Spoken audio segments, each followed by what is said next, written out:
everyone, and welcome to the American Scouser podcast. Another Monday night. We are back in action over here. All three of us. I don't know why that's kicked out in the background there, but okay. So we are live. I'm your host, as always, Timucin here in Chicago. The usual gang is here. The weather over here, I'll give the weather report. It looks nice from inside, but when you go outside for that walk, it's not as nice as it looks. But it's sunny, but at the same time, the wind. But I won't complain. It's high 40s. No snow, no rain or anything like that. So got the walk in. So hopefully by the time you guys see me at the wedding, I won't roll into the church. I'll be able to just walk in like a normal person and I'll have lose the extra weight. That's the goal over here. Gally's in the house who has to lose absolutely 0 weight. I'll give you what I'm losing. You can have it. I could use it. Weather sucks. Piss rain. Drove all the way to fucking work today to an hour and a half in the pitch dark and the pissing rain. And it was absolutely awful. And at one point it turned to snow. And I just got to that high elevation and it turned to snow. And I was like, wait, is that snow? And then I saw it hitting the windshield and I realized, fuck me, that is snow. And the weatherman can go F himself. But supposedly it's going to be nice again. Later this week, weather will warm up. Luckily, there's nothing on the ground. That's all that really matters. But yeah, it was rainy and awful. You know, kind of like Liverpool Football Club. Rainy. Pretty much. Yeah, it's like nice one day. You're like, oh, okay, it's going to be good. Spring is here. And then it starts snowing and stuff. You're like, this shit again kind of a thing. Yeah, that's a good analogy, actually. Bickler is in the house. Yeah, weather report. It just started pouring rain, and I've never been so excited in my life because we are under about 2.5 inches of pollen. So I've just been drooling and sneezing over myself all day, which is great when you do, 90% of your work over Zoom. So, Spencer says we are bipolar FC. We are a lot of things, something like that. Unfortunately. And obviously it's the international break, so we're not doing any morning shows this week. And most likely next week as well, but we'll probably announce it on the socials as we go. So I didn't even get a chance to spill my guts with the Polish Prince this morning. So this podcast will be my initial throwing up of the vomiting my Liverpool experience from like the weekend over here. But first, let's do the big thing, the trivia. BJ sent this one. I think you guys are going to nail this. Probably might have heard it over the weekend, actually, in the broadcast, because that's how I knew the answer. But then there's a lot of clues along the way. But I don't think you guys are not going to need the clues. I have full faith. Last time, Liverpool earned 3 points in a league match against Brighton away at the Amex. Bickler. God, dude, I hate these so much. Last time we got 3 points away at the MX.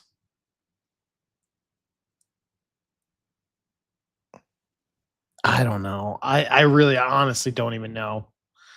24-25. I'll say. What you got, Gally? It's like 3 or 4 years now. I was going to go 21-22 just because we secured so many points that year. And I think we finished with 97 points. So that was the year we got pipped by City for the league. And I'm just assuming we might have got 3 points that year, but it's a complete fucking guess. Yeah, it is the 21-22. Yeah. March 12th. Yep. 2022. Do you remember who scored?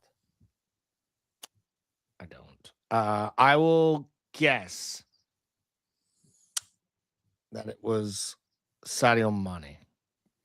That was in that run where we moved him back to the center of the pitch to play for the injured Firmino, and he was playing the number 9 through the center, and he was so good at the end of that season. So I'm just guessing it was him, but in all honesty, it's probably like Virgil or Mo or some random ass name I'd never guess. I know who it wasn't. Joe Gomez. Yes, that's a good guess. What you got there, Bickler? Bickler is like, hold on, I think of something. Oh, no. I was thinking we beat him 3-2 not too long, but that was a cup match. That was a cup one, yeah. This is Luis Diaz from assist by good old Matip in probably one of his travels, and then Mo from a converted penalty on the 61st minute. Those were the days when we were winning away at Amex, I guess. Okay, so unfortunately, we do have to talk about this. So since we were on last week, we had that great game. So we'll start with you, Bickler, because I am like somewhere in the middle with this, so confused and so aggravated. But So we had that midweek game. Great joy to beat up on God's side anytime. So at least Liverpool gave me that this year. So I'll take it. That's basically my highlight of the year is probably like fucking smashing Galatasaray and seeing them roll over. And not to mention Galatasaray being exposed to the world as players rolling around nonstop in unknowing pain, except one of them. He was in pain. But so great game, great performance, a team that really wants to go at it and everything. And then you get this weekend where, I mean, it's like a totally different team. And I guess my biggest thing is more than like tactics and all that kind of stuff. We'll talk about all that, but, and I hate to like simplify it, but when I look at, by the way, Gally just sent this to me, and I did not notice this, by the way. But Bickler, man, I know you're trying, but you're not moving in with us. So I don't know if you want my dogs and stuff in your background, my girls and stuff. It's a little creepy. So you're that is. Gally out. I'm glad that I'm glad that somebody noticed that because I didn't even notice that. Like at first, you know what it was? Until Gally wrote it. I saw the Anfield L4 thing and behind my head, and I moved, and I was like, wow, all three of us have it. Wait, when did they get the dogs? And when was Bickler adopted by the legend of Fenerbahce? Let's fix that, guys. We gotta. That was so outstanding. I'm sorry. Yeah. That right there is going to be the highlight. We have to talk about Liverpool, and I found a way to make this show. Let's talk about technical snafus for the duration of the. I mean, this is way better. It's probably more entertaining. No, I mean, here's my thing. I watched that game this end. The thing that pisses me off is, and I don't want to oversimplify it. I hate like being one of those guys that like they're not trying and stuff like that. But man, there is like a very, very noticeable level of desire from the midweek game to the weekend game. And I'm not buying like, no tired or anything like excuse, because it's more like desire than anything else. And like I say, I hate to simplify it like that.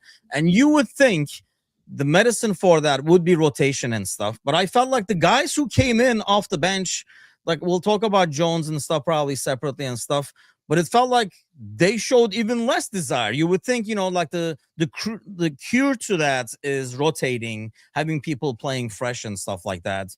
Is this team basically not up for the Premier League? And I guess it kind of goes on the manager as well, that we are not prepared as well when mentally, at least, for the Premier League.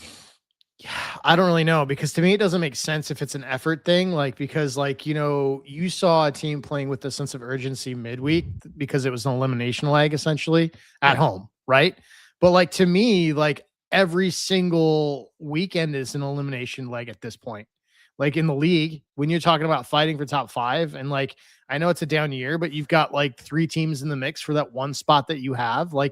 I feel like if it was really it just doesn't make sense to me, the disconnect between it being a final leg in a Champions League and the fact that to me, top 5 has always got to be priority, always, from a financial standpoint, from just the whole way you set up structurally. So I don't know. I mean, my only thought was the unicorn, the football gods basically delivered a unicorn just for you, Timucin, in this shitty season, and was like, hey, I give you this gift. Good luck. God bless. Godspeed the rest of the way, because it's going to suck. I don't know. But at the end of the day, we talk about at what point do we hold the players accountable? And I think there's some of that, right? At some point you got to hold the players accountable. But at the end of the day, when players collectively underachieve as a unit, doesn't that always come back to the manager? Yeah, I mean, that's the part that gets to me, is when they're underperforming. But to me, again, I keep going back to, and I'm the last guy to usually do this, because I hate when people say they wanted it more and stuff, Gally, because I think it's oversimplifying it. But when you're being outrun, I think that stats, I can't remember, 20 out of 26 games or 26 out of 30 games or whatever the fuck it is. When you're being outrun by your opponents every single freaking game, I feel like that's a lot of that is efforts and discipline and basically, I guess, professionalism. But when you look at, and I know Galatasaray is not as good away and all that kind of stuff, but man, there is a huge difference. You cannot tell me that was just opponent based or even Anfield or away based. The level of efforts and sense of urgency, I think Bickler put it perfectly. You saw more sense of urgency in the Champions League, and then the weekend it was more like, oh yeah, job done. Let's see what happens on this one. Yeah, well, all right, couple things here. One, the stat was, I'm pretty sure we've been outrun 26 out of 28 matches in the league this year. But in context, in Jurgen Klopp's year that we win 97 points and finish 1 point off of the league, and we're going for the quadruple with 2 weeks to go in the season, we were outrun that season in 32 of 38 matches in the Premier League. So it lets you know when you're doing well sometimes, you have possession, and therefore other teams are forced to run more. Like there's because we had like a 60-40, which is about what our overall possession this year has been. So I think that number can be used in a variety of ways. So I want to be fair. That wasn't a defense of what we're doing. It's just it's the exact same stat used in two different scenarios, right? Like one that can be used for and against you, depending on what argument you're trying to make or which manager you're trying to defend. He had the ball, so we didn't have to run or whatever. Exactly. It's just using it as that was the actual stat, but it's a good one.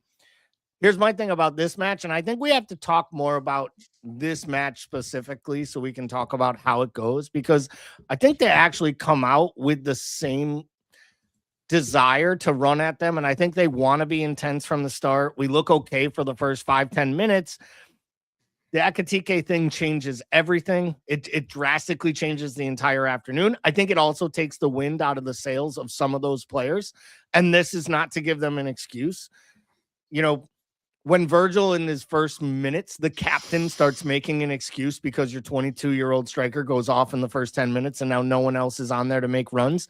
You're down your three best attackers in Isak, Mo, and of course Ekitike. So immediately you are Gakpo and bleh, right? And everyone, we'll talk about Rio, I'm sure. We'll talk about Jones. We'll talk about the lineup. All I heard all week was you can't do mass rotation. We finally found a system that works. If those 12 players, if those 11 can go, we go with as many of those 11 as we can. Well, the only three who don't start or the only two who don't start are the two that are forced off by injury, which is the keeper and the right wing, which again is part of the problem, right? We can't get consistency because every step forward, we take a step back. And we'll talk, I'm sure we'll come on to Jones, we'll come on to Ekitike.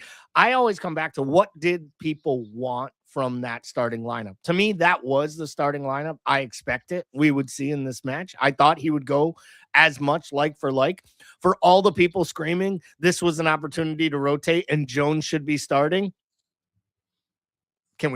You saw what you got, and it was trash. Actually see, this is like when I look at, in terms of like when I say effort and stuff, like I'm kind of like, like really turned off by, I mean, I don't know if I was just like watching him like I used to watch Trent or something. I don't know, but I see a guy who is kind of like going through the motions kind of a deal. Like when he came in, you would think, if he's pouting Bickler because he's not getting minutes, he's not starting and all that kind of stuff, pretty much almost starting a game, right? Because he's coming in that early for the injury. And I did not have a problem with the injury because I don't think you're going to get 85 minutes from Rio. So I think that's your only option because you don't have any other attackers. Chiesa, you're lucky to get like 5 minutes. Italy found out that's how long you get. Yeah, literally. 14 is the max he can get out of him. But I guess my thing is, when he comes in, you would think he would try to, prove a point, play a mistake, whatever you want to call it. And man, he looks like he's freaking, like he's playing like he's pouting. I don't know if I'm reading too much into it because I kind of expected, behind the scenes that he would be pouting, but like the way he tracks down some of his passing and stuff like that, it's so like lackadaisical. It was very, very annoying. And I don't, we've kind of gone full circle on Curtis amongst us three over here, right? Like initially we were like, kind of criticizing him. Then we saw how good he was and we kind of like backed him and stuff. But I really find him hard to back. And it's not only this game. I feel like the last month or so, whenever we've seen him, it's the Jones that hangs on to the ball too long, slows the pace down, sometimes over slows the pace down and stuff. Yeah, I don't know. It's not quite consistent enough of like an underperformance for me to basically say like I feel like he's just checked out because he's not getting minutes. Like to me, it's like kind of in line with the rest of the team. I think that Brighton was by far the worst we've seen him. Like if anything, I'm pulling an audit of his late night activities the night before games, he knows he's not starting, because this is the second time. Remember when Wirtz went out and, like, in warm-ups and he had to play, he looked exactly the same, like dead on his feet. Like, those are the two times that I can remember him being his worst were when he had to play almost a full match, but wasn't anticipating being like the late sub or anything. And that to me is damning, though, for a player who is out there telling people less than a month and a half ago, I should be starting every big match for this club. Those are his words, people. He said he's worth 200 grand a week. He said he deserves to play every big match for this club. Well, let me tell you what, if you aren't getting a start and then your manager has to come to you 8 minutes, 10 minutes in, because the player's asking off for a dead leg, and we will get to that, I'm sure, because I got some opinions on that. I'm not happy about one bit, and I think the excuse making is literally otherworldly as he shows up for France camp today in his designer clothes and waving for the media and dancing his way onto through the media circle. Like, it was kind of embarrassing, but you can't cry your way off the pitch and then you go to the bench. You think you deserve to play every match, and you are literally putting your gum on the backup goalkeeper's head so the whole world can see, as the manager is trying to get you ready to get on the pitch as quickly as possible and give you instructions, and you're playing grab ass with the third string goalkeeper who is forced to be the backup. Like, it's a terrible, terrible look for Curtis Jones. I'm sorry. I understand the scouts in our team. I understand the heartbeat of the city. I loved when he stood up earlier and said, this isn't good enough and we need to be better than this. You can't claim you want to be the last guy to claim he wanted to be the next Liverpool captain ran himself the F out of town as first chance he could. And to be honest, it looks like this kid's thrown a little bit of a temper tantrum that he didn't get his move to Milan, or he didn't get his move to Spurs at the end of the window. I think the writing was on the wall. He knew he was done. I think he knows there's no new contract coming for him. He has 1 year left on his deal. I think he tried to angle for a move at the end. It backfired on him. They forced him to stay, and the manager made sure he knew, you will be buried on this bench, and you'll play when we need you and be ready when we need you. And the last two times, he's not only not been ready, he's been substandard. And that's saying a lot for lot of crap. He's been, like, you can literally tell that he is almost like, I mean, we kind of at times appreciate him calming the game down and controlling the pace and stuff. But I mean, some of the stuff he's doing is so, like I say, lackadaisical. Like, he's like passing, if it works, it works. He's tracking back, look like literally his right back play. And I know it's harder for a midfielder to play right back, but I mean, he looked worse than Trent defensively tracking. Like, he's jogging back in a couple of the possessions that Brighton had is disgusting. I don't care how fast you are or how slow you are. If you're jogging, you're definitely slower than everybody else. So it was like him tracking back and stuff. And I can normally say, okay, he's pouting, but that's really stupid on him, Bickler, because this guy was being called to the national team. So if he goes out there and has a couple of good performances, he can make his way to the World Cup. I mean, this version of him is not getting a whole lot of action in the World Cup by any means. If it wasn't a World Cup season, I can understand, and I agree with Gally. I think it's a little bit of pouting. Maybe he's not doing it on purpose, but mentally he's pouting, so it shows up in his game or whatever. Fair. But you would think he would say, hey, you know what? I got to shake this off because this World Cup comes in every 4 years. I think this would be like a connection that I'd be more willing to, like, sort of like be comfortable talking about if the team wasn't collectively underperforming so much. Is there stuff here to this? Probably. And I think, like, you know, to me, it's just a lack of maturity. And if he really is, like, if his performance is really tied to the fact that he's just emotionally or mentally checked out because he's upset that he didn't get the move, he wants to be elsewhere, he wants to be playing elsewhere, then like that sort of lack of maturity bleeds into everything. And you're not thinking along the lines of, hey, if I just put in good performances the rest of the day out, like, I leave this, you know, it's kind of like when you're like, when you've checked out and you're trying to leave a job, like, you know what I mean? Like, it's always good to put that 2 weeks in. put that like good effort in and leave on good terms, but not everybody fucking does that. Like, you know what I mean? And like, if that he's there, that's going to, like, he's not going to, like, it's not going to register for him like, hey, I need to put in a couple of good performances and make this national team. He's like, because that's not the forefront of his mind. I just don't know if he's mature enough to like look at it that way. I get that, but he's not 22. He's not Kirkez. He's not even Verts for that matter. He's 26 years old. He's a father. He's been on this in the first team setup for 7 or 8 years. And he's been telling everyone, as long as anyone would listen, he's not only good enough, he's better than everybody else. That's what he says. And when you talk that way, you take your opportunities, and he hasn't gotten a lot of them. He started to take one earlier this year, and we all gave him credit for it. The 8-9 starts in a row. In my mind, it was probably unfair to him to be dropped at times. But once again, why was he dropped? Not because McAllister earned his spot back, because once again, Curtis Jones wasn't fit to play. And unfortunately for him, that's what happens every time he gets a chance. And I just feel like I've gone full circle here. I feel like I was really critical of him at first. And then I was like, I think people are not giving him a big enough chance. And it's only because he's Scousey's in this team.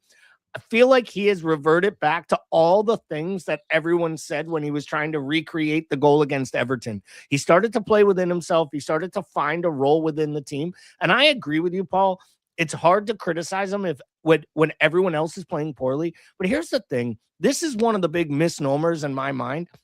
Everyone isn't playing poorly. The team as a whole is playing poorly. McAllister has been less than himself. Virgil and Konate have been less than themselves.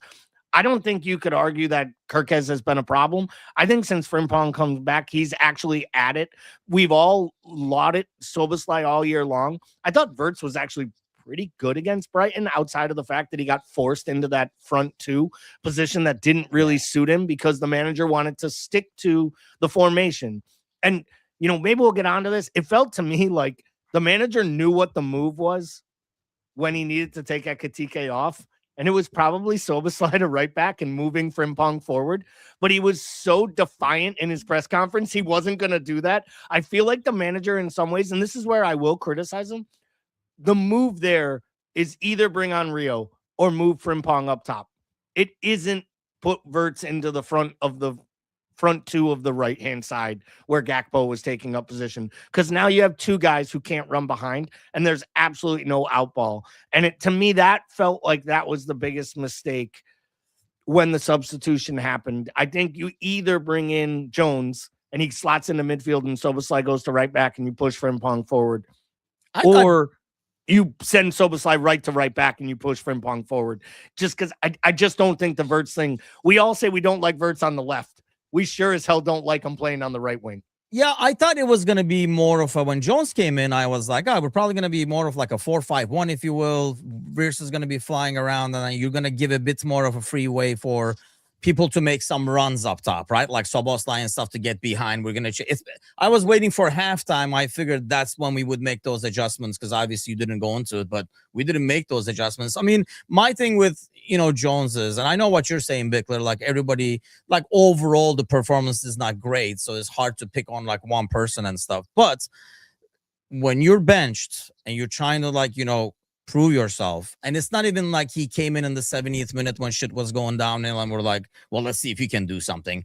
I think that's unfair to do that to a sub then, but he pretty much started the game in some ways, like by coming in. I just think like it's all really consistent to me. Okay, so like first of all, when we go back to Jones, like we did say for over take 2 months back, roll 2 months back, we said for the previous year prior, he had been the most consistent midfielder of all of them, right? So like, look at his temperament. Usually players that back themselves publicly the way that like he did going in for a contract don't typically put their head down and work through something professionally when they don't get their way.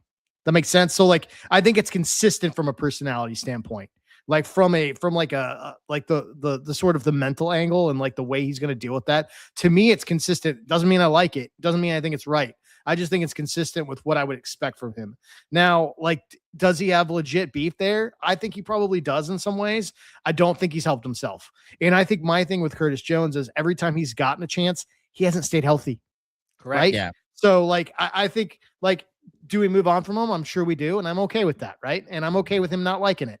I think there's so many problems. I think if anything, it's just one more thing that I wonder if that locker room is tumultuous for everybody. Like like, I just wonder, there just seems like there's a lot of volatility. This isn't not that long ago that this team felt like a team and not a collection of individuals like it does right now. And so I wonder how much of that behind the scenes is kind of bleeding onto the pitch, and all of it goes under the magnifying glass when you're not consistently winning.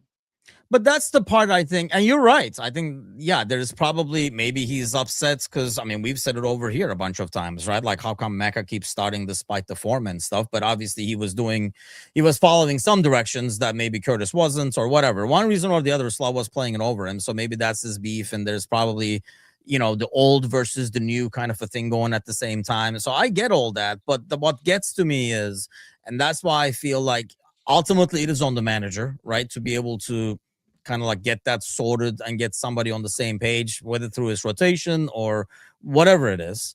But my thing, Ali, is it's irks me more about these players when they can put that aside on Wednesday, but not come the weekend. Because Wednesday, it was a team that was pressing together, running together, working hard together, covering each other's backs. And then you kind of like go away from that, and it's a bit more of a team going through the motions on the weekend. So you can't say we were getting along on Wednesday and then on Friday we fought. I genuinely think the team quit as soon as Ekitike walked off the pitch because they thought there's no way through to score today. Without Mo Salah, without, like, literally you were waiting for a set piece all match long. Let's be real, right? Outside of Kirkez being one of the only people playing with effort and hustle, and like, there isn't another player on the pitch that even attempts to make the run in that situation, except for Kirkez right now on this team that actually gambles there and makes that run. Do you think this same team reacts that way if Ekitike leaves the pitch and Jurgen Klopp is on the touchline? I actually, with that side that was out there, I think Yes. they do. They may Really? try to, we may pretend that they don't, but I think they do. And if they do, those were the same players that played for Jurgen Klopp. And either Virgil van Dijk is a leader of men or he isn't. It's one or the other, because he's the first one who went to the podium and whined that as soon as Ekitike was off the pitch, there was no one who was making through runs, and we had no chance. Would they maybe have given a little bit more? I think the reason they give up there is their star center forward gave up, whether we like it or not. And I know he's crying when he walks off the pitch. I've seen a lot more players give a hell of a lot harder effort to run it off. His multiple players asked him to get up. Other players said, can you give it a little time? The physios actually were saying to him, can you try to run it off? He wanted out. Let's be real here. He wanted out because this was a match before an international break, arguably the most important international break of his international career, because it's the one that puts him in the frame to be an integral part of the France team, because it's the last opportunity for a warm-up before the World Cup. And by the way, I don't blame him for worrying about himself, but if that were anybody else, if that were Gakpo, we would have an inquest into the Dutchness of Dutch players right now. We would be slating left, right, and center. He was able to train today for France. It feels like I just have a hard time with found a time play. I know have he's you ever French. seen a player go off? I'm not saying he's Yeah, French. I think Yeah, that I know I what you're saying, the international game, but I think that's a little too harsh without really knowing, because he did jog on the sideline. He actually came back in and tried to run. He was but if in you can for run. You can run. I mean, I understand the scenario listen, makes sense. if he but can I think drum that's up blaming a tears guy for without that- having facts. If he can drum up tears for that in that scenario, he can pretend to have a little more effort. So that's the It bonus. wasn't shitting on him for being French. It was it could have been any international player. The French thing was a joke. That was He knew where he was going. He knew exactly what was happening. I don't blame him. I think he's in pain. I don't know, man. I think I mean, like I say, it's a good conspiracy theory. I can see it, but I feel not like a conspiracy. It is Players were Gally. You're was basically being saying he called out. wasn't hurt to him. No, I really wasn't saying he knowing wasn't hurt. his level of pain. I was saying he could have given more effort to try to stick it out. They could have went another 5 You minutes. don't know his level of pain, though. That's what I don't like. Like, you're basically throwing this out there and like making it as fact, and it's not fact. It's a plausible scenario, but I think it's unfair to present it and hold it against him. Without having fact. Like, you don't know his level of pain. The guy is crying. Maybe he's like, oh, he should be up for an award, but he's crying in pain, and dead leg hurts like a bitch. And and it doesn't have to last. Like, you can walk the next day with a dead leg, which Slot said that he would be able to play like right away afterwards, like the next day. But that instant pain is totally different. My whole point is it didn't appear to be that bad, and I get it. I get it. This is. I'm not the only person that made this comment. It came out from ex-players. It came out from some people like around the club. That's bullshit. That is bullshit, because ex-players know how much that leg hurts, and you never know a person's level of pain. So to say that, I feel like, is a cheap shot. I mean, it's a legit conspiracy theory, but it's nothing more than a conspiracy theory when we don't know his level of pain. I think that's extremely unfair to put on a player. Felt like it was a very, very quick hook, to say the least. And I guess I've seen it. I've seen it happen in different situations. I've also seen it happen a few different times in front of our own eyes in matches right before international breaks. And I do think that we've said all year long, players would consider the World Cup when worrying about their own situations when it comes to the club. I don't think it's that big of a step to think in the biggest international break of his career, in a moment that maybe you're worrying about the big picture of it before yesterday's performance. And for that instance, in a day where for the first time ever, that club needed him more than ever yesterday. He was the man yesterday. And I know that's got to be hard for him too. I would have liked to at least seen it feel like it was going, like he was giving everything he could to get back out there. And maybe he did. I'm not knocking the player. I'm not saying I don't like the player. I'm just saying you are knocking him. No, I'm telling you that it ended the moment he walked off the pitch. They were losing that match from the moment he walked off, because there wasn't a way to score. Let's get to that, because it took a drastic mistake. Do you think the team would have quit? Because, like, going back to your question about like them quitting, I honestly, first of all, I think we as fans put a lot more faith and stock in Rio than the squad. I think, I don't think they were like, I mean? Like, I don't think they were like, oh, if Rio came in. I don't think the team quit because of that. But going back to what you were asking Bickler, I feel like if Klopp was still around, it felt like, because Klopp kind of passed on that belief that the guy he's putting in, he would have more belief in, as opposed to Slot, like you were saying. Like, when Slot's acted like, oh, we're fucked, well, then everybody on the pitch is going to say we're fucked. I mean, I feel like he would have put in somebody with a bit more belief. So I can kind of see that. Nick says, I think he cried because he thought the injury could be worse because of not a bad shout. Like I said, I mean, I'm not saying it's not possible. I just feel like it's extremely unfair when we judge players on injuries and their level of pain, especially when we don't have a history. I think, for example, when we talked about Sturridge in the past, that's the first name that comes to my mind, because that's one of the rare guys that even Klopp called out in terms of having a pain tolerance level. I don't think we know that much about this kid yet to kind of call him on that. I'm not saying it's not possible. I'm sure it has run through his mind, because going back to what I was saying about Curtis Jones, the World Cup is a big deal to these guys. And obviously, but I just don't think, without knowing it, kind of like, I don't want to run with that, the theory over there. Ryan says, I don't fault Slot for pulling him. I mean, yeah, when he goes back in, then it's just like lays down. It's like, what are you gonna do? Kind of a deal. I mean, what is he gonna do? He's not gonna. I was actually shocked, Bickler, that when it first happened, Slot was telling him to get up, as well as a couple of other players. Because I don't know, maybe because they had it in the past, and then I say I haven't had like a dead leg like these dudes do, obviously. But I mean, what do you make of that? Because that was interesting to me. Because usually you have a manager saying like get up, and I thought that was more like he thought it wasn't as bad. Get up so that we can keep the momentum up, because we did start fast, like Gally was saying. I didn't think he was doing it because he was not faking an injury, but like overdoing the injury. Sometimes I wonder about the emotional intelligence of this manager, just because of the way that he deals with questions in the press, and then some of the body language things that I see with players. And I'm not expecting Jurgen 2.0. I don't think any club is going to get that. And I'm not expecting that. I just think there's a coldness to a lot of the interaction. And that sometimes I wonder if this team that seems like a collection of players right now is kind of has kind of lost that communal thing where they seem to kind of all deeply care for each other. And I think that's kind of like not common in modern day sports. And that's what made the past Liverpool season so special to sort of be a part of, I think. So I just wonder if this is a manager who is truly just a coach, like what we hired, and like sort of like sometimes has lost that ability to get these guys to band together for a city, right? Play for a cause that's bigger than themselves. It doesn't feel like they are. And so like when I see him do things like that, to me, it's kind of consistent with sort of my fears, whether they're rational or not. Virgil did the same thing though. Virgil did the exact same thing on the pitch, walked up to him, told him to get up.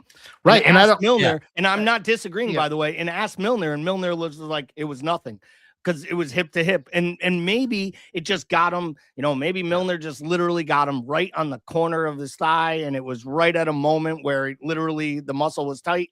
And we've all had it. Your leg locks up. There's not much you can do. Look, what it comes down to is you hope. And to be real, you do have to.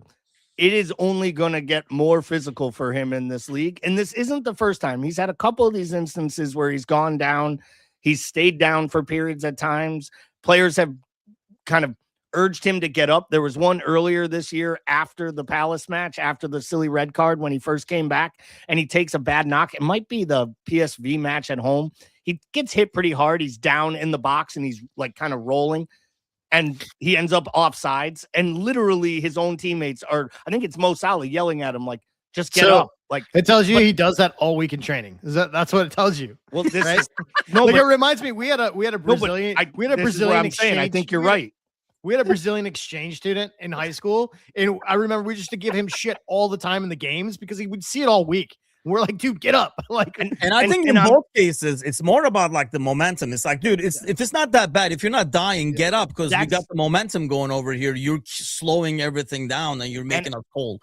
And I think the coach on the field, the captain, he knows. Like, I genuinely think he knows. Like, we need you, even if you're hobbling around here, give it everything you can to go for as long as you can. Figure out if you can go, and if you can't, he does come back on the pitch, and then he sits down within 20 seconds of coming back on the pitch. He sits down, and you knew as soon as he went down, he was coming off. And it's brutal. There was no replacement for him. This comes back to the Richard Hughes issues. Like, the squad just isn't deep enough. But you went away from guys like Jota and Nunez and Diaz, guys who grafted and hustled and pressed, whether they were nuts, good, bad at it or not. Yeah. They worked their asses off. And unfortunately, you've talked about it, Tim, recently. He can get lazy at times. He makes weird runs. He sometimes makes the wrong runs, and that comes with his age. He's been forced to play way too many minutes, but he's never been able to get up to the fitness. So I do I think the manager is at fault for this. Like, part of this is he should have had subs on against Galatasaray up 4-0 at 60 minutes, and we should have saw Chiesa and Frimpong and Rio finish that match. And who knows, maybe then Mo and Ekitike could have gave you 70 or 80 or 90. Maybe Mo still gets hurt. Who the hell knows? He didn't make those subs. It doesn't make sense to me.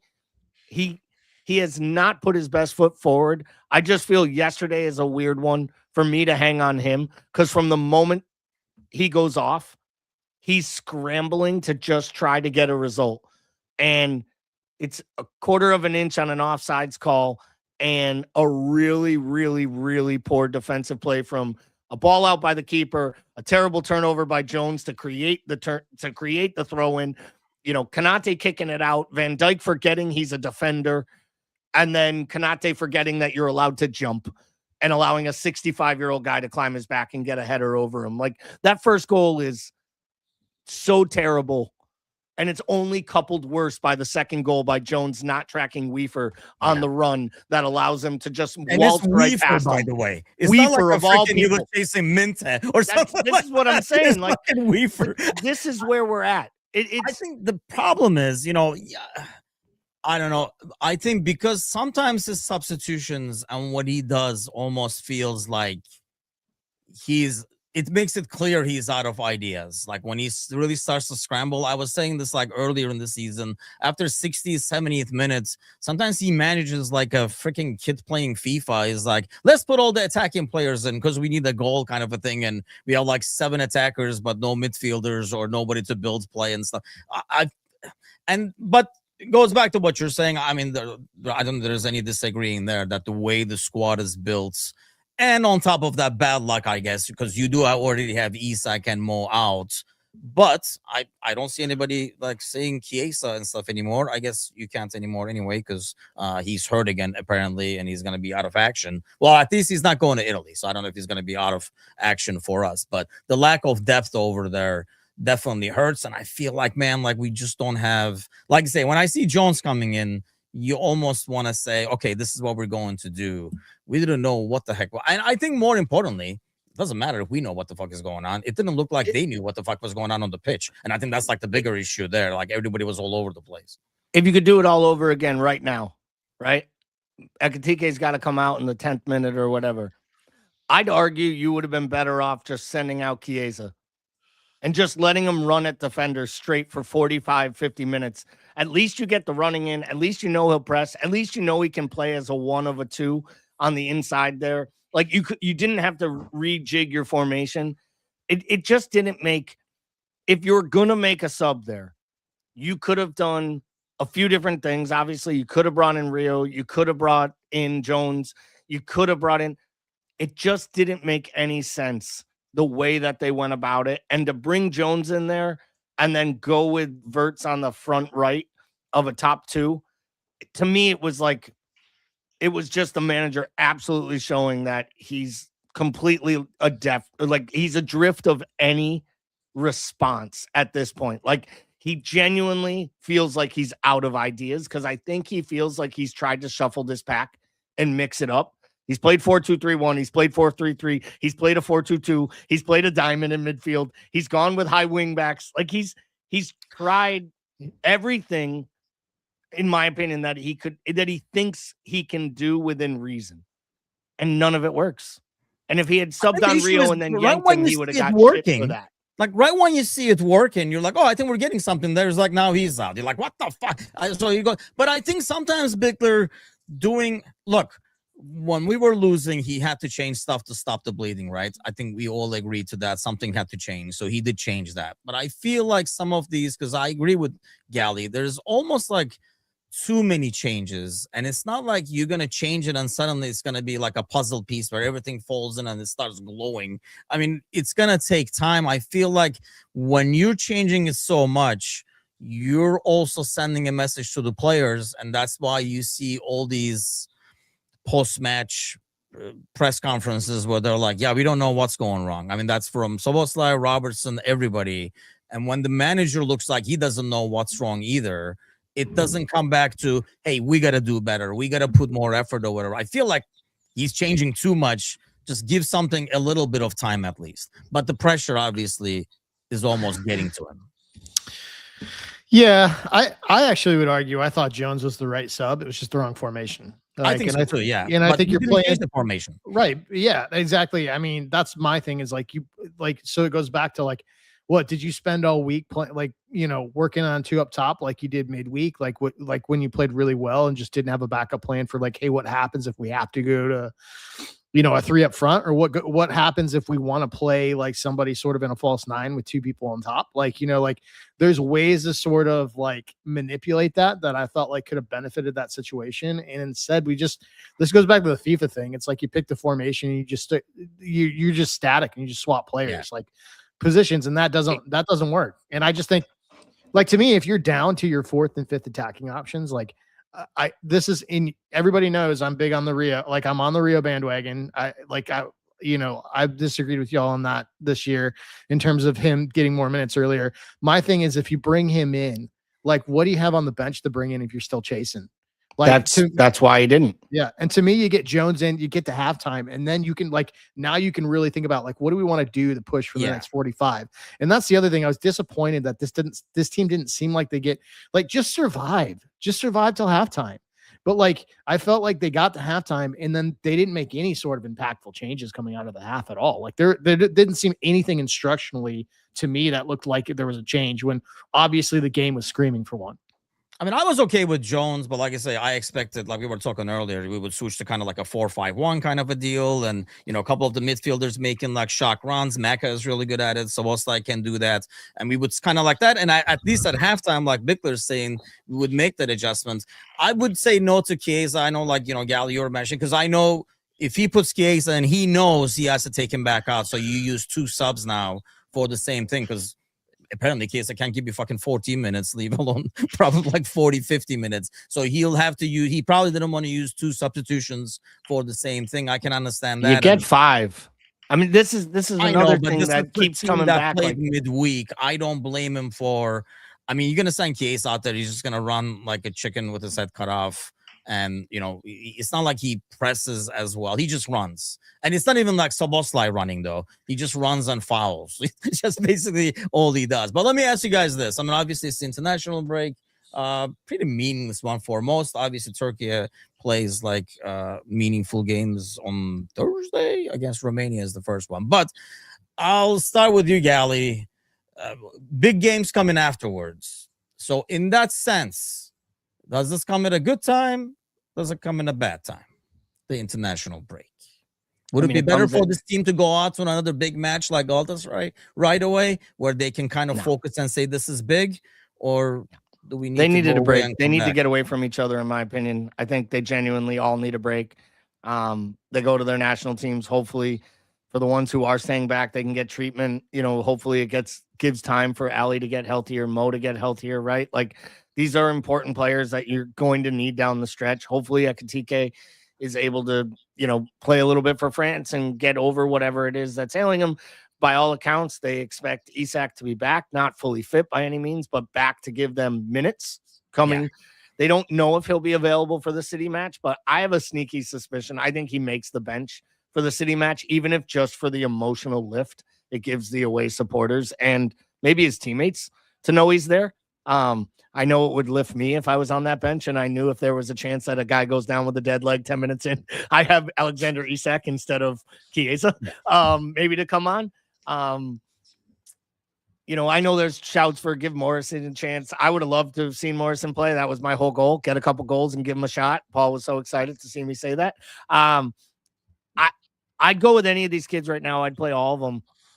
But where we are right now, they just need results. But they got to get right for Paris. I mean, at this point, it's basically the Champions League or bust. I still think that we may get top 5 purely because I think Chelsea's in a worse place than we are, which is crazy to say out loud. And they still have to go to City next. So they have another big, tough fixture before they kind of get back on the snide when we have Fulham at home.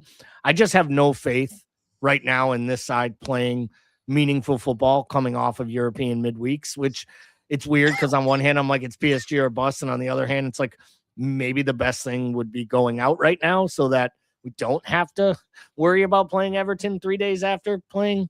I mean, the only saving grace is the only thing worse than playing right after a European match is playing 2 European aways. Well, if you were ever going to get an away match after a European home match, it would be one that's about 1.5 miles from your stadium.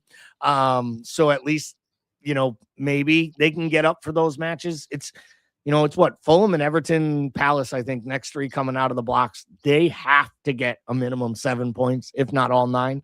To me, the Brighton result isn't terrible because to your point, Tim, I think we've won 1 out of 8 in the league there, wins. The reason it's a terrible result is because you get 1 point out of Wolves, Spurs, and Brighton. Yeah. If you had gotten 6 points out of Wolves and Spurs, add 5 points to our position in the league right now, and we're all feeling like we're sitting pretty. It's a completely different temperament leaving Brighton losing 2-1. But we didn't do the job. And this is the story of the entire season is false dawns and wasted hope.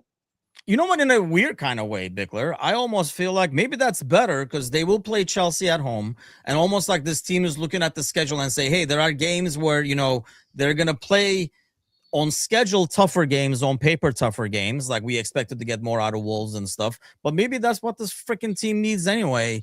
Games that they have to fucking win, cause like the Galatasaray game, so they can actually get their heads in the game. So does it come in a good time or a bad time for you? I mean, I think it comes at a good time. I mean, I feel like everybody is ready for a break, including those that have to talk about it. And I think I feel like it's just been a season of mental gymnastics, like us trying to talk us into it being okay, right? like forgetting that we're in a room being held hostage by captives, and just I feel like a little bit we've lived in an alternate reality, and because we talk about the Galatasaray thing like it's not an outlier. And the thing is that this side has been inconsistent from a result standpoint, but I think they've been consistently shit for a really long time, even when we were getting 3 points. And I think that's the scary thing for me. Why do you think then, Bickler, the Galatasaray, the outlier happens at that moment? Is it Galatasaray? Is it because these guys literally? Because I feel like I don't want to say they. I think it's a combination, but I think it's a combination of focus and urgency. Like they just emotionally and mentally were there and wanted it. And I think it's also tactical. I think we play better football with 2 up top in this side right now. And I think every time we have seen this iteration before 2-2, it's looked pretty darn good, from an attacking standpoint. Yeah. So I think that's the formation. Marseille. I don't think we always have the parts for it is the problem. Yeah. And I think the manager sees it and then is like, oh, I don't have the parts for it. So let's play the formation that we have the parts for consistently, right? And then gets in the spot and he's like, well, it's the 4-2-2. We look so good doing it. Let's I think, and that's just I think there's a lot going on, man. This is a team in transition. I think it's a very, very shallow squad, despite all the money that went out. There's a lot of players that left too. And I think that just we don't have the depth to consistently have the players for the manager there. And then I think there are questions on this manager. Is he able to pull this team together and get the most out of them? Great managers get the most out of players. I don't feel like we've seen him dramatically improve anybody he doesn't trust his squad. Right. He doesn't trust his squad. That's to me. That's it. Yeah, it feels like Gally, when he has the pieces, he knows what to do with them. But when he doesn't have, gonna go like a food thing. And when he's in the kitchen, he doesn't have one of the ingredients. He can't come up with a different solution and say, "I'll use this instead, and we'll do this." He can't come up with solutions if the pieces don't fit. And the pieces were already fitting, obviously, when he took over. I mean, we know the challenges of the season and all that kind of stuff. But I'm losing faith in terms of I don't think he shows the guys that he knows what to do or he has a plan, which he doesn't have a plan that fits.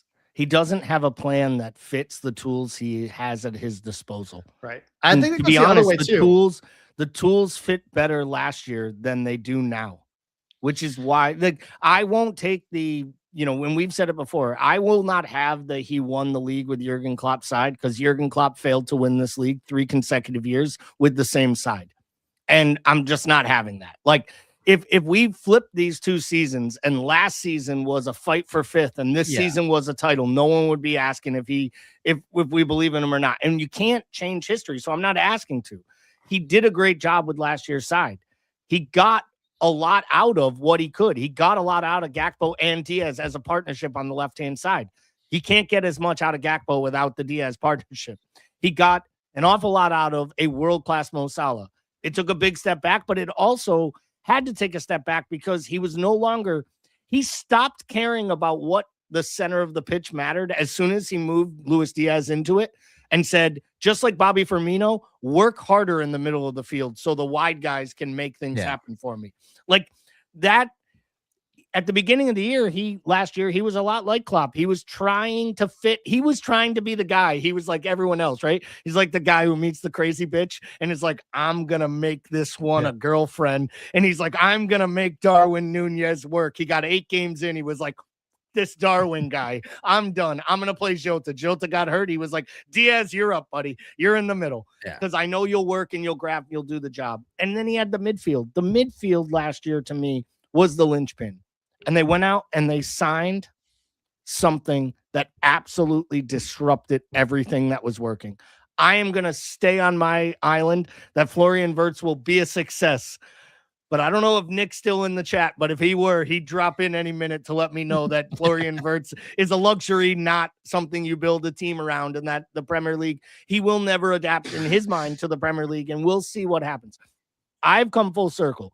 I believe the manager has to go. I said a long time ago, I thought it would be by mutual agreement that he'd step down. I still think that will be the company line, but I think there's a bigger problem here. I think he's trying to save face. He wants to get to the finish line. I think there is real smoke to the fire that Richard Hughes will be out in the summer. I think all these reports that the multi-club ownership thing is changing and they don't know if Edwards is even going to want to re-up. I think this is going to be a seismic shift. And who knows, maybe FSG will do what they did in the past, which is kind of flip-flop and go away from the head coach, sporting director, and CEO of football and just try to hire themselves an actual manager and give them full control. Bring in a scouting person, but hire a Luis Enrique and give him some control over the transfers and what's going to happen. It's going to be really, really interesting. We're going into another massive summer, in my opinion. And unfortunately, the side has just as many questions as it does have answers. But what can't be talked about or shouldn't be not talked about is how many of the mistakes and how many of the problems and the questions that need solving are the people who were here before Arne Slot got here. And I think that is getting papered over in all of this is the Konates, the Van Dijks, the Allisons, the Moes, the McAllisters. None of that showed up on Arne Slot's watch.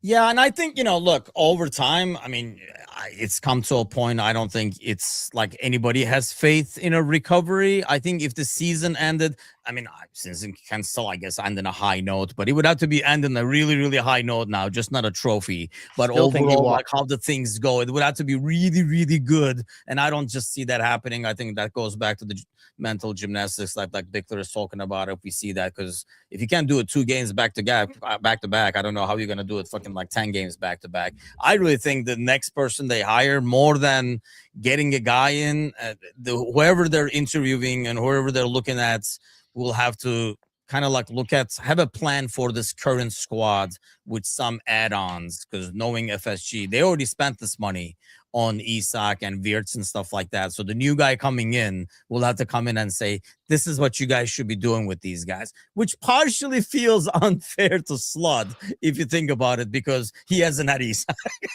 So he's like, yeah, that's a great fucking plan if you have Isak, kind of a deal at the end of the day. Frimpong or Leone. Yeah.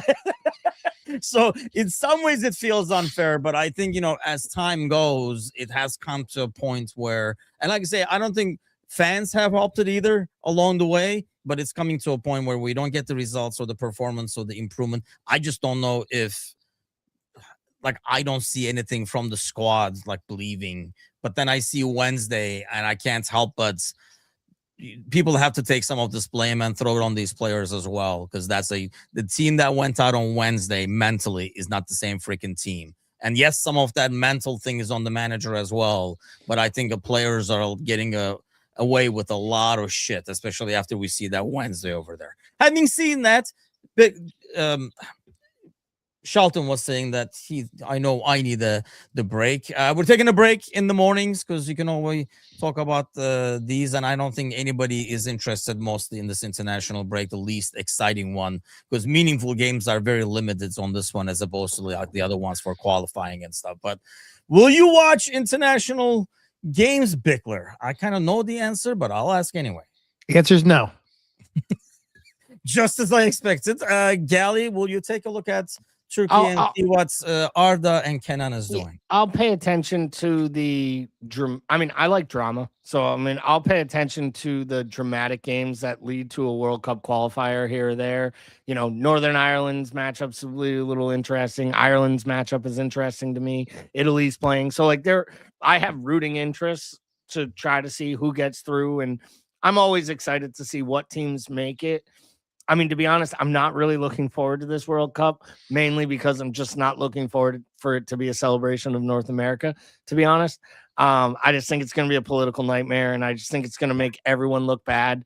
But I will say, Is anyone else as shocked as I am that Ronaldo decided not to come to Georgia for these two friendlies? Is anybody out there as surprised as Gally, who's been telling you for 6 years the most vain, rich MOFer on the planet hasn't stepped foot on American soil since 2012, and there are idiots who actually believe. Where is their group playing? They're playing in. They're in the United States, I'm pretty sure. So he will have to come here eventually. I'm telling you right now, this is the start of a long-standing injury called non-extradition. Yeah, that's what I was wondering. I was like, maybe his group plays in Canada or something like that. They kind of like work that out or something like that. But they figured out how to make the knockout rounds played all in Mexico. That's what I was thinking. Like, we'll find a way. Ryan says, you're telling me Peru is Peru really playing against Sony? You just made that shit up, man. Because it's I hope everybody else is doing friendlies aside from the ones that count. Right. And I think those are all playing at the same time, I think, on Thursday. And then obviously the big ones are the next round after that. The winners of those. Is that Tuesday? Is it Thursday, Tuesday? Thursday, I can tell you this right now. I believe it is Tuesday for the other games. Yes. Obviously, we don't have the fixtures yet because it's the winners playing each other. So it'll be interesting. But yeah, I kind of figured. See, good luck, Turkey. Yeah, let's hope so. Looking kind of forward to it. Turkey is Liverpoolish in that sense where you don't know what the hell. It's like a box of chocolates watching this national team. But there's so many good names, man. I mean, we're talking with like Angel earlier, like Ferdi and Kenan and Arda and stuff like that. So I'm hopeful they will put something together over there and we'll come over here. I'm not going to that thing because God knows what a mess that will be when they come over here, but we will see. No predictions this week. Do you think Turkey goes through, Gally? Give me a Turkish prediction. I'm going to give you a yes. And that's just purely me rooting for you. Thanks, and more importantly, just rooting to watch Arda play every once in a while, just so can get all excited, hot and lathered, and excited for you and your countrymen, just for me to hate him on Real Madrid in the next round of the Champions League. Yeah, man. I mean, the kid is something. We should have freaking gotten 30 million, I think it was at the time, or 15 or 20 or something like that. It wasn't a lot at all. He was never coming here. Just like he was never going to Arsenal. He was going to Real Madrid as soon as he knew Madrid was in. It's just like the kid from Mastronano or whatever his name is, the Argentinian. Soon as the word was Real Madrid was in, all the European teams fell off. I just, when it comes to South American talent or really high level extended European talent, non-German, non-English, as soon as Real Madrid's name comes up, that's where they're going. So, and honestly, I don't blame him. I don't blame him because you're on that list for a limited time only. You can have a down year and you will never, ever get to that list again. So what's the worst case scenario? You go to Real and you'll just be another Real guy that didn't make it in that ridiculous squad. And then you go somewhere else and keep playing. At least you say, hey, I freaking tried. So I don't think anybody ever held that against. Is that what they're going to say to Trent when he comes back and plays for West Ham? See, but it's not the same as Trent when he left. I'm not saying like he didn't say like I'm going to stay here, and he will eventually, when he's old, he'll come back to Fenerbahce. That's what we're waiting on over there. He's really old. When nobody, it will be like Mesut Özil when nobody else wants him. He'll be suddenly Turkish again. I'm just waiting for the day where Trent decides he's going to play for Crystal Palace for the best shot to get back into the English team.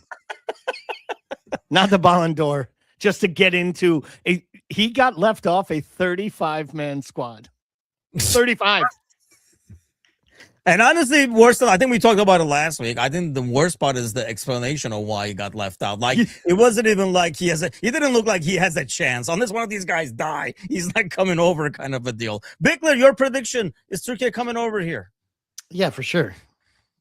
You don't even know who they're playing, bro. Of course I don't. But I'm pulling for him, and I got a good feeling about it. I appreciate it. We'll see what happens. But all we know is Liverpool is not going to lose this week. So there is that. No show tomorrow night either, but the ball guys will be on Thursday nights. Do tune in for that. Our podcast will keep on going, and we'll be back next Monday, same time, same place. Enjoy the quiet, and we'll see you guys soon. Take care.